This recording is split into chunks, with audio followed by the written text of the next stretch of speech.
ദൈവമനുഷ്യൻ്റെ സ്നേഹഗീത അധ്യായം 2.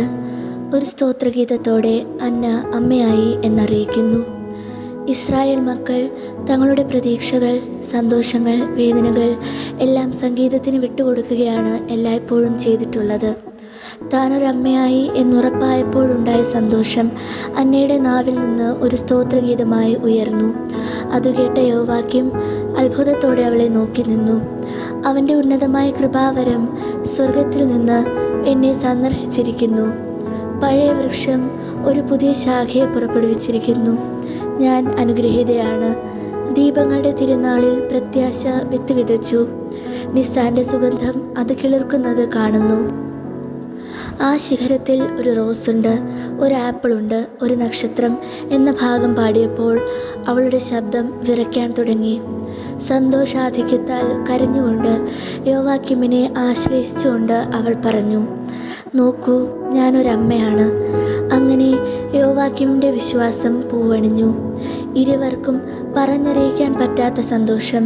അന്ന പറഞ്ഞു, ഞാൻ പ്രതീക്ഷയുള്ളവളായിരുന്നു. കാരണം നമ്മൾ പ്രാർത്ഥിച്ചുകൊണ്ട് ദേവാലയത്തിലായിരുന്ന അവസാനത്തെ ദിവസം ഒരു സംഭവമുണ്ടായി. ഒരു സ്ത്രീക്ക് ദേവാലയത്തിൽ അതിവിശുദ്ധ സ്ഥലത്തേക്ക് എത്രമാത്രം അടുത്തു പോകാമോ അത്രയും അടുത്തുപോയി നിന്ന് ഞാൻ പ്രാർത്ഥിക്കുകയായിരുന്നു. നേരം സന്ധ്യയായി. അല്പം കൂടെ എന്ന് ഞാൻ പറഞ്ഞില്ലേ? കൃപാവരം ലഭിക്കാതെ അവിടം വിട്ടു പോരുവാൻ എനിക്ക് കഴിഞ്ഞില്ല. വർദ്ധിച്ചു വരുന്ന ഇരുട്ടിൽ ഞാനൊരു പ്രകാശം കണ്ടു. ആ പ്രകാശം മനോഹരമായൊരു തീപ്പൊരി പുറപ്പെടുവിക്കുന്നത് കണ്ടു. ചന്ദ്രനെ പോലെ ധാവള്യം. അതേസമയം ഭൂമിയിലെങ്ങുമുള്ള രത്നങ്ങളുടെയും മുത്തുകളുടെയും പ്രകാശം ഒരുമിച്ച് കൂടുമ്പോഴുള്ള പ്രഭ. തിരശ്ശീലയുടെ അങ്ങേ വശത്തു നിന്ന് ദൈവമഹത്വത്തിൽ നിന്നു തന്നെ പുറപ്പെട്ട് ഒരു നക്ഷത്രമായി എൻ്റെ നേരെ വേഗത്തിൽ വന്നു. വായുവിലൂടെ പറക്കുമ്പോൾ അത് പാടുന്നുണ്ടായിരുന്നു, നീ ചോദിച്ചത് നിന്നിലേക്ക് വരട്ടെ എന്ന്. അതുകൊണ്ടാണ് ഞാൻ പാടുന്നത്, ഒരു നക്ഷത്രം എന്നിലേക്ക് വരുമെന്ന്. ദേവാലയത്തിലെ ഒരു നക്ഷത്രമായി സ്വയം വെളിപ്പെടുത്തുന്ന ഈ ശിശു എന്തായിത്തീരും? നക്ഷത്രം എന്തുകൊണ്ടാണെന്ന് അറിഞ്ഞുകൂടാ. അതൊരു പെൺകുട്ടിയായിരിക്കുമെന്നാണ് ഞാൻ വിചാരിക്കുന്നത്. ദൈവത്തിൻ്റെ പുത്രി. കാരണം വന്ധ്യയായ ഒരു കുറ്റിയിൽ നിന്ന് പൊട്ടിവിടർന്ന ഈ കുഞ്ഞ് നമ്മുടേത് എന്നതിനേക്കാൾ ദൈവത്തിൻ്റെതാണ്. അവൾ അവളുടെ അമ്മയ്ക്ക് യാതൊരുവിധ വേദനയും ഉളവാക്കുന്നില്ല. പിതാവായ ദൈവത്തിൻ്റെ സമാധാനവും അനുഗ്രഹങ്ങളും കൊണ്ടുവരികയാണ് ചെയ്യുന്നത്. മേരി എന്ന് നമുക്കവളെ വിളിക്കാം. നമ്മുടെ സമുദ്രത്തിൻ്റെ നക്ഷത്രം, മുത്ത്, സന്തോഷം. എന്നാൽ അവൾ കർത്താവിന് സമർപ്പിക്കപ്പെട്ടവളാണ്. ജനിക്കുന്നതിന് മുമ്പ് അർപ്പിക്കപ്പെട്ട ബലിവസ്തു. 3 വർഷം അവളെ കണ്ടു സന്തോഷിച്ച ശേഷം അവളെ കർത്താവിന് നൽകാം.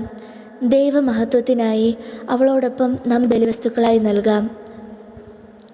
അവർ അത്യുന്നതിന് സ്തുതി സ്തോത്രങ്ങൾ അർപ്പിച്ച് കാത്തിരുന്നു. എന്നാൽ അതൊരു ജനത്തിൻ്റെ മാത്രം പ്രതീക്ഷയായിരുന്നില്ല.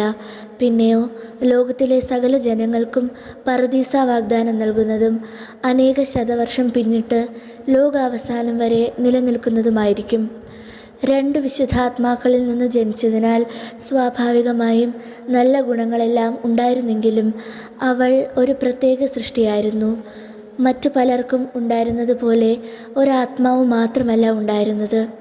നന്മയെ മാത്രം സ്നേഹിക്കുന്ന ഒരു മനസ്സും ജന്മപാപരഹിതമായ ഒരാത്മാവും ഉണ്ടായിരുന്നു. വചനമായ ദൈവം വസിക്കേണ്ട ആ ദേവാലയത്തെ ദൈവം ജന്മപാപക്കറയില്ലാതെയാണ് സൃഷ്ടിച്ചത്. അവൾ അമലോത്ഭവയായിരുന്നു. അതിനാൽ ജന്മപാപരഹിതയായ അവളുടെ ആത്മാവിനെ പൊതിഞ്ഞ് അവളുടെ മാംസം രൂപം കൊണ്ടപ്പോൾ തന്നെ അവൾക്ക് ദൈവത്തിൻ്റെ വഴികൾ മനസ്സിലാക്കി പ്രവർത്തിക്കാൻ കഴിവുണ്ടായിരുന്നു. ആ സ്നേഹം അവളുടെ ആത്മാവിൽ തുടർന്നു കൊണ്ടിരുന്നു.